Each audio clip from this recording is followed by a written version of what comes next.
Prurjet e dendura të shkaktuara nga reshjet intensive kanë sjellë dëmtime serioze në shtratin e lumit Nimica, i cili ka marrë përpara sipërfaqe toke të konsiderueshme, të kultivuar me hasëll, mbjellje dimërore për bagëtit.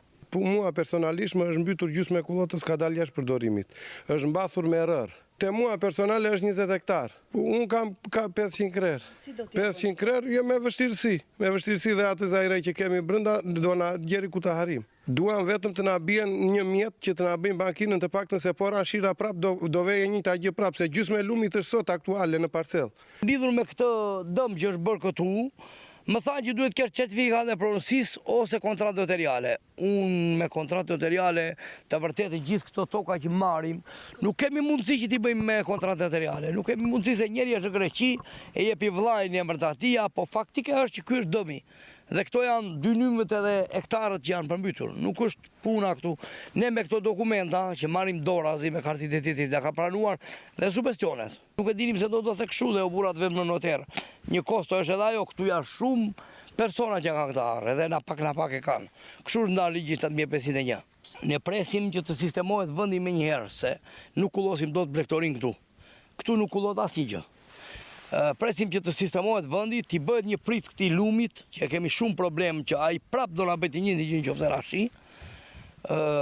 Edhe ta vlerësojnë vetë këtu se ja bagëtia vetëm po ushqehen brenda, vetëm po blejmë koncentrat se s'kemi mundësi, ja tërshëra prisja ta kullosi, atëra është mbaruar. Nga ana e drejtorisë së zhvillimit të bujqësisë, ujitjes dhe kullimit bëhet e ditur se janë ngritur grupe pune në terren për evidentimin e plot të dëmeve të shkaktuara nga përmbytjet.